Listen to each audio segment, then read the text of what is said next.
Studios. We are live. Let me turn this down in just a bit, and we will get to it.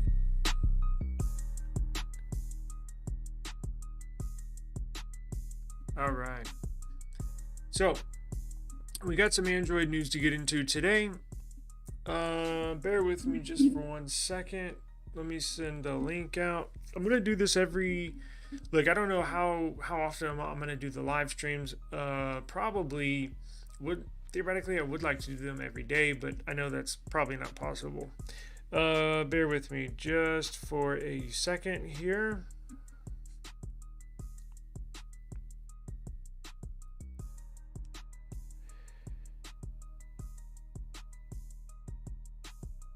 Okay.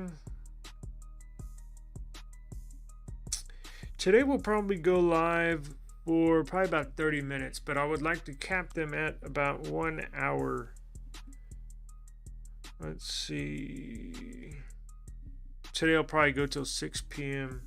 We got some good news to get into. We do have a bunch of Samsung stuff. We'll get to it in just 1 second.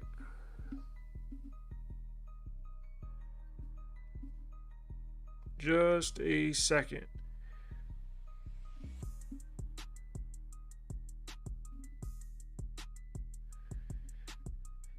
Okay, so as you know, the S24 Ultra is launching here in just a few days. So we're going to be S24 heavy, news heavy, leaks coming out every single day. And I basically have to put an update out every day, or else each episode, if I skip a day, my episode's going to be extra long. So we did have, let's see, I can't wait to get the S24 in. Oh God, we're going to do so much testing. Still haven't decided on the colors yet, and that is part of the news today. The Samsung exclusive colors leaked out, and we will take a look at those here. So just to let you know, if you do miss an episode, or if you do miss a live stream, so you can always catch the replay. And I'll probably chop up the news stories and release them as individual videos, right? So we're looking at today, I think we got 3 or 4 stories. We're going to do right around there, probably 3 or 4 stories, the top tech stories of each day. So let's get into it here. Let's do this. Let me share my screen. Hang on 1 second. Still getting used to the live stream feature. Yeah, I know my Chiefs are playing, but yeah, starters are sitting out, so I'll catch the replay later. Let's see. Let me take this off of here. All right. So let's get into the first story of the day.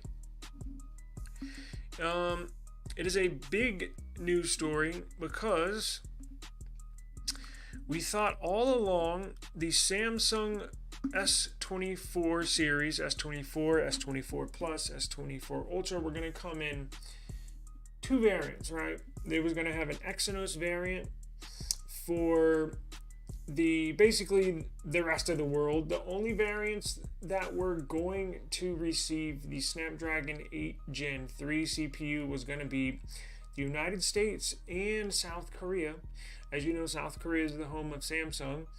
But that was the plan all along, or at least we thought so. News came out today that is not the case. Look, Samsung is ramping up manufacturing.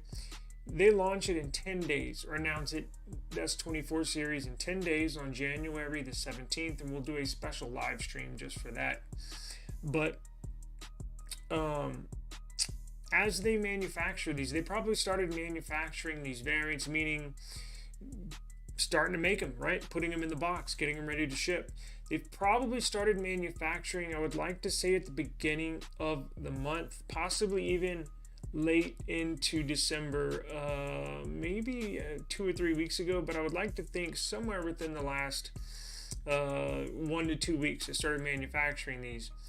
And this leak came out because all these variants start to get manufactured, put in boxes. Well, people working in the manufacturing warehouse, that's how a lot of the leaks get out, right? So the leaks get out either from, and I mentioned this before, the leaks either get out from the manufacturer, meaning Samsung, somebody in their marketing team or PR team will leak out certain information or pieces of news to these publications like Android headlines. And another way of info leaking out is actual eyes on the ground, right? So there'll be people either bribed into leaking information of people that are actually on the working line, taking this off the assembly line, doing quality control checks, people putting them in the boxes, whatever, right? Whatever it is. But they'll get little pieces of information. Oh, wow, they'll check out the device and then pass on the info. So it came out, and this is exactly how this piece of information got out. The Snapdragon 8 Gen 3 version is going to be in all S24 series devices. That's very good news. Samsung is not including the Exynos variant in the S24 Ultra or S24. A little history with S24. With Snapdragon. Lord have mercy. With Exynos. I've only had one device. No, I take that back. I've had 2 devices with Exynos processors. My experience was fine, but that was probably 5, 6, 7, 8 years ago. As of recently, Samsung and the general public have been wanting the Snapdragon variant of the Samsung devices because they basically run smoother. So Exynos is a processor that's owned and manufactured by Samsung. And it would kind of make sense, right? That Samsung, just like Apple, right? They make their CPU and they manufacture their CPU and they place it in their Apple phone. So you would think, well, I'm sure Samsung, wants to do that. Look what Google's doing. Google's designing and manufacturing their own CPU, the Tensor, from the ground up, and they're putting it in their phone. I was pleasantly surprised to see this. I'm very excited for the Snapdragon CPU. It's going to be a beast, but it does make you wonder, where is Samsung going with Exynos? Are they going to sell it to another company? Because look, these Exynos processors that Samsung owns and has manufactured in the past have basically always run hot. So they've always faced 2 issues when it comes to other CPUs, when they're compared to other CPUs. For one, they overheat, and 2, they're just not as powerful. Well, I guess 3, they're not battery efficient. They tend to chew up the battery, which is why nobody wants to use an Exynos Samsung. The ones I used was it was a Samsung Galaxy S2. Yes, we're on S24, and I used an Exynos processor in the Samsung Galaxy S2. And then, if you remember, when the curved screens got popular, I used an Exynos processor in the Samsung Galaxy S6 Plus, the one with the curved screen, S6 Plus, I believe it was, with the gold back. So I've used them before, but definitely prefer the Snapdragon processor. Now, they're going to have 2 different variants of this Snapdragon. It'll be an 8 Gen 3 in all of them, but they're just having 2 different variants. Now, what's the difference in those 2 variants? Well, apparently it's just clock speed, right? How fast how fast that these processors can ramp up to. That's all. Apparently, look, they do have to, and why did they do that? I have no idea, but guessing is because of the modems. Not all countries, not all carriers in all countries use the same modems, frequencies, bands to get your 5G or 4G data. And I'm assuming that different countries require different frequencies and or modems inside the device, and maybe one modem or one variant has to be ramped up a little bit more than the other. I'm not sure, but I'll definitely look into see as far as, well, why don't they just put the 8 Gen 3 for all of them? I don't know. Now, it does not say in this article why that is, but it does mention that the stock 8 Gen 3, I believe the one we are getting, the US version, it has a maximum clock speed of 3.3 gigahertz. It says for the two variants in the Snapdragon 8 Gen 3, it's going to be labeled B, N, or U. U is the United States variant. It would be like, their model number will be like S928U. That'll be for United States. N represents Samsung's home market in I was about to say North Korea, in South Korea. While B does not have specific regions, but likely to cover the rest of the world. No Exynos 2400. So, what does the other one clock at? And it makes you wonder, okay, so there's only 100 megahertz difference, which is not much, right? So I'm assuming it's just a tiny little tweak that they had to do, and that's the only difference in an S24 Ultra that's sold here in the United States and an S24 Ultra that's sold in South Korea or Russia or I don't know, Europe, right? In Sweden. So it's got to be just a minor tweak for the modem that's placed in this new device. But good news, right? But it makes you wonder, what are their plans with the Exynos line? What are they going to do with it, right? Because this is their flagship device. You would think they would want to showcase their flagship CPU in their flagship device, but apparently that's just not the case. The demand worldwide is much, much higher for the Snapdragon variants. In fact, you can get a lot more for them on the aftermarket, selling them if it has a Snapdragon compared to Exynos. But let's jump into the next one. So that's good news. If any other news comes out with this, I'll definitely let you know. So we did get, hang on one second. So we did get a look at the S24 Ultra in real life, IRL. We've seen a bunch of still photos as far as mock-ups, but not a physical device in real life that somebody took a photo of until right now. So the variant, it's interesting because you can tell how the screen is not curved, and I love that. Got it right here. Check this out. So S24 front and back, right? So what's new between the S23 Ultra and the S24 Ultra? Well, S23 Ultra basically S24 Ultra basically has all new internals, upgraded CPU, upgraded everything, right? RAM, even cameras, sensors are a little different, minus the 200 megapixel, but we'll get into that later. Now, the S23 Ultra has a curved screen on either side, right? So it curves down on the left side, curves down on the right side. And this year for the S24 Ultra, it is flat, 100% flat. And that's new. That's good news to everybody's ears. I'm ready for flat displays. My Pixel 8 Pro is flat, and the Nothing Phone 2 has a flat display, and it's just so much nicer to use.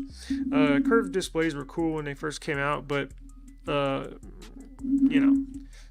that has been retired. That trend is going away. So, and the sides are more flat, right? So look, we actually got a leaked photo. Right here is the back of an S24 Ultra in real life. Now, if you're wondering why those stickers are on there, well, those are they obviously took a picture of it and then added these stickers in afterwards, because look, these they can get in trouble, right? This is a unreleased model, whether it's a Samsung employee or it's somebody at the manufacturing plant that walked home that clocked out with an S24 Ultra in their pocket. We don't know. And they cover the serial number, they cover the IMEI number, which is all on that sticker right there where the glasses are at. Can y'all see that? Yeah, you can see it on there. So it has identification numbers on there. So if Samsung really wanted to find out, let's track that phone, they can track it, right? They'll be able to tell where it was manufactured, and I wouldn't doubt if they'd be able to track it in real life on a map, so to speak. But anyways, the leaker can get in trouble, so that's why they covered the sticker back there to cover the identification of the device, so they don't know who to go after. Let's look at the front. Very, very, very beautiful display.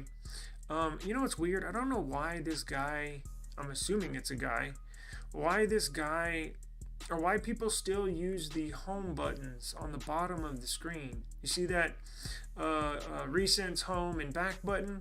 I have not used that in years. I just use my swipe gestures. But nonetheless, you can tell it is a nice flat display. Very nice. This is going to be a beautiful, beautiful device. I think what they did is they just took the S23 Ultra, same design language, and just made it a can't miss, right? Because this S23 Ultra, in my opinion, even though the Pixel 8 Pro came out a few months ago and it is a badass device, I still think this S23 Ultra, that is essentially 11 months old, is still the best Android device you can buy. At least for me, right? Everybody's different. I'm saying for me, in my opinion, if I could only, I got a bunch of phones, but if I could only have one phone, it would be this. Now, probably because I do a bunch of video editing and content creation and picture editing, photo editing, all that stuff, the S Pen really, really helps. But look, I would certainly not complain if I had to use the Pixel 8 Pro as one phone, or the nothing, right? But so this is the first look. Now, what color is this? Well, I believe this is the titanium color device. And speaking of colors, we did get the Samsung exclusive colors that leaked. If you're aware, we've known the first set of colors that came out are basically what the carriers are getting. So it's like what you'll see in AT&T and T-Mobile. But Samsung has their Samsung exclusive colors, where you can only buy that model, that variant with that exclusive color on Samsung's website. And let me show you what they look like. I think I'm gonna have to get one of these because I was not a fan of the regular colors, right? The colors that let me see if I have a picture of it. I thought I had a picture here. Maybe I deleted it. No, I don't have a picture. They're basic, boring colors, right? I think they have a, you know what? Let me go find it real quick. Let's do this.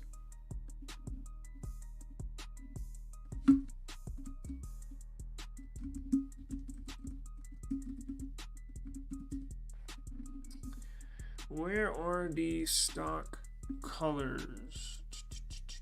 See, those look badass. Here are the stock colors. Oh, I gotta go to images, duh. Okay, so here are the base colors right here on the left, or where my cursor is, or this right here is an official leaked photo. So you're gonna have basic, boring violet purple, which I'm not gonna get, it's too girly.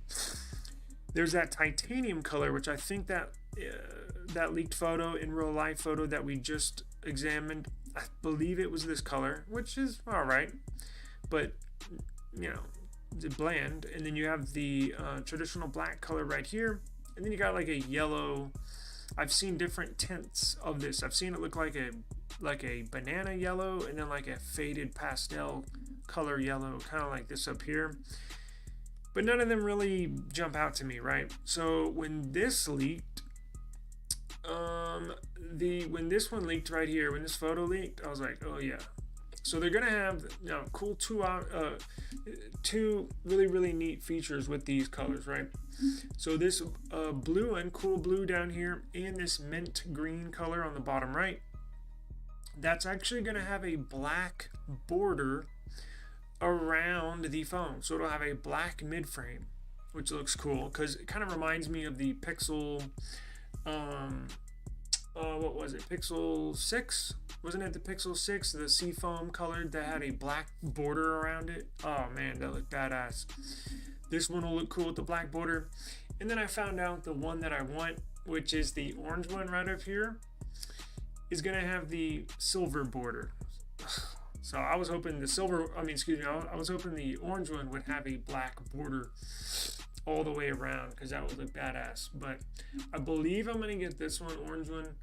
I would prefer any one of these three colors over the any one of the stock colors that the carriers are getting. Mint looks cool, blue certainly looks cool, but that orange really stands out. So I don't know, I think I'm gonna be tempted to get this mint one. Let's see, what are the official names? Let's see. Come on.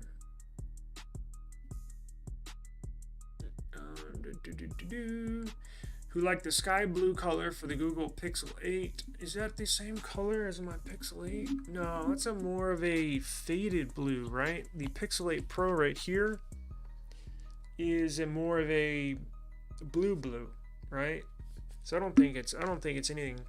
I don't think it's close. I'm gonna link for everybody, if you see something here that you want to go back to or read. I'm gonna link these in the video below after the live ends. Let's see here. So that's a little closer up photo.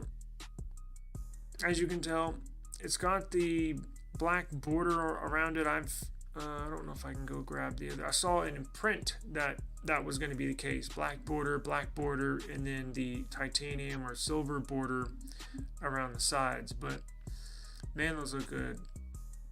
I think I'm going to go with the mint one, but we'll see. Tune in on the launch of these on January 17th. And we're going to have a launch party for the S24 Ultra. Now, real quick, a feature that leaked, this is the last topic, so we'll get through here in just a second. There's a feature that leaked that's going to be included in the S24 series. So the S24, currently Samsung, for all the current devices that are out, have OneUI 6.0. Man, OneUI's come a long way. Yeah, I used to hate TouchWiz. I mean, not hate it, but it was kind of janky, right? Especially on the S5. Remember the one that looked like a band-aid on the back? So janky. OneUI is probably the best operating system, minus the Pixel experience, which is very basic but very nice and neat. OneUI has got so many features in it, which can be a bad thing, because like if your aunt or uncle or mom or dad or grandparent get a Samsung phone, you know, they got so many features and settings, you can get lost in the settings app. But the S24 series is going to launch with OneUI 6.1, and they are introducing a new 3-layer battery protection for your Samsung Galaxy device. How many of you that are watching got the Note 7? Did anybody get the Note 7? Yes, yeah, that Note 7, the one that was blown up. Y'all remember that? What year was that? That was probably about 5 years ago, right? Let's see. They had a 8. Yeah, it was about 6 or 7 years ago. So we got two Note 7s. Ours were fine, obviously. I mean, nothing happened to them, but we had to return them.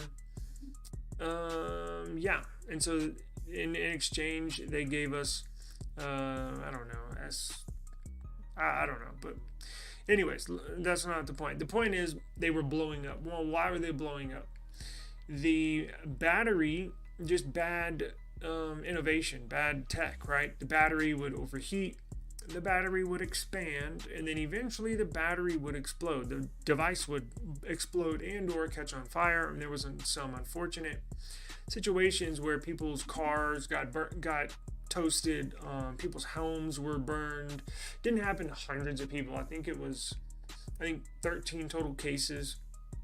But it did make me wonder when we got the Note 7, plugging it in at night, if if that would be the last time I would see that phone, or last time I'd see anything, right? Because it kind of had everybody worried that had that phone. So Samsung hasn't had any issue since. I think that's long gone. It's in the past, right? That was a very, very embarrassing moment for Samsung, but I think they've recovered very well. And now they're actually doing the opposite with this 3-layered protection that's going to be unveiled with the S24 Ultra. They're being proactive about battery health in your device. Now, what is this 3-layered protection? Well, I did some homework and it's actually really cool. I think I'm going to use definitely at least one of them. So, it is a battery protection feature hidden within the settings menu of OneUI 6.1. It says the first level, because remember it's three layers. So the first layer of protection is called quote unquote basic protection, which ensures that the charger does not force the device to remain at 100% charge. When you plug your phone in at night and you lay your head down, well, it only takes your phone at most an hour to get to 100, and then for the other 5 or 6 hours or however long you sleep, your phone's plugged in at 100% while it's still getting all that juice, right? Now your phone obviously knows to manage that power, but what Samsung is doing is it'll allow the battery to drop to at least 95% before recharging. This basic safeguard prevents constant charging at maximum capacity and ensures a minimum charge of 95%. So your phone will charge to 100 if you have the setting on. Then once it hits 100, it'll stop charging. It'll cut the charge to your phone, and it'll drop to 95%. And then once it hits 95%, it'll charge it back up to 100. 95 to 100, 95 to 100. So that's smart. That is, and even if you wake up and your alarm goes off and you're at, and your phone has the power cut off to it on this first layer, it's not like it drops down to 70%. It'll still be at 95, 96, 97. Still enough to obviously make it through the day, but very, very clever. Now, this second layer of protection implements a pause in fast charging at 80% and slowly charges the device to 100 based on the user's typical phone usage habits. This feature is designed to cater to those who charge their phones overnight. It helps reduce the temperature when the battery nears 100%. That's another very nice feature. It seems similar to the basic protection. It just lets it drop a little bit lower and then basically does the same thing, charges it back up to 100 slowly. And then this third layer of protection is the quote-unquote maximum protection limits, the charging to 80%. Once the battery reaches 80%, charging halts until it drops below that threshold. With this setting enabled, 80% becomes the highest charging state the battery will ever reach, which ensures better battery life in the long run. I never have this option on because I don't have my phone for more than a year. It does help prolong your battery life. But you're not going to need to worry about that until the phone's, shoot, I don't know, 4 or 5 years old, right? That's about the life of these batteries. Which, look, everybody's different, but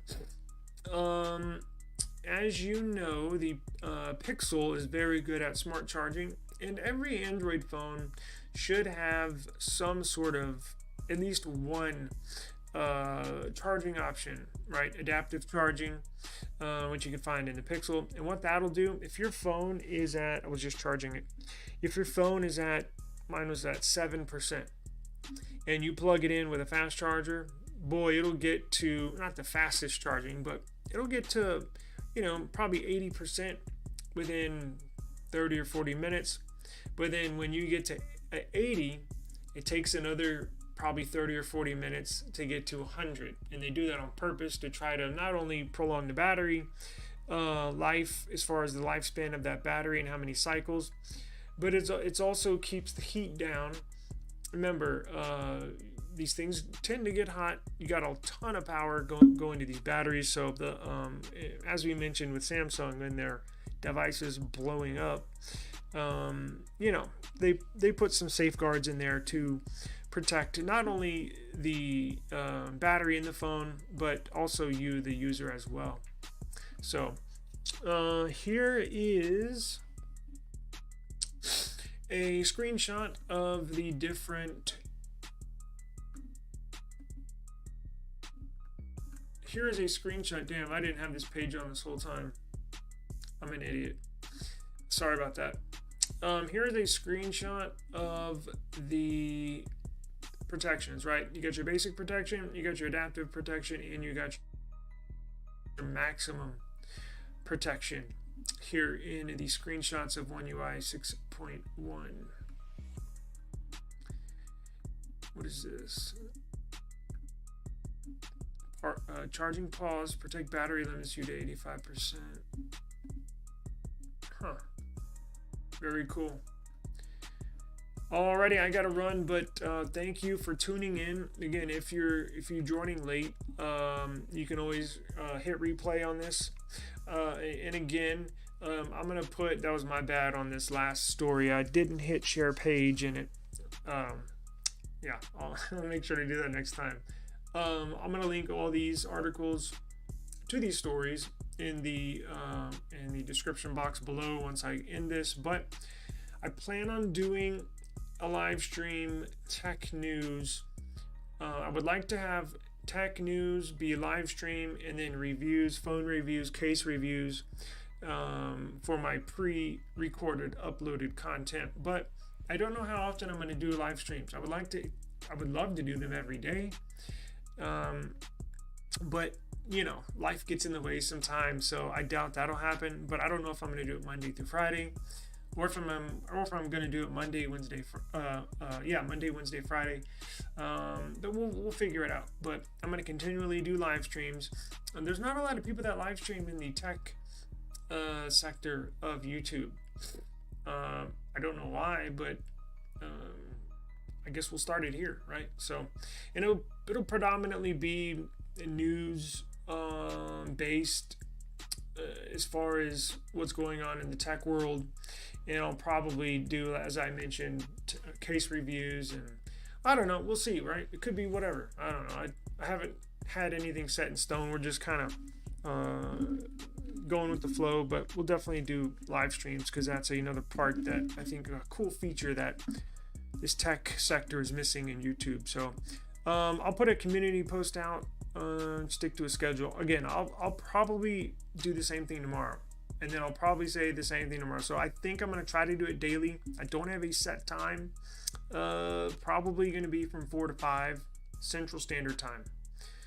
Whether it's 30 minutes or an hour, I'll try to do it at 4 p.m. Central Standard Time every day. And again, if you miss it, please go back and check the replay. And I do appreciate your time. Thank you very much for joining me. I got to roll. Sunday night, I got stuff to do. So peace out. Thank you very much for joining, and I will see you tomorrow. Peace.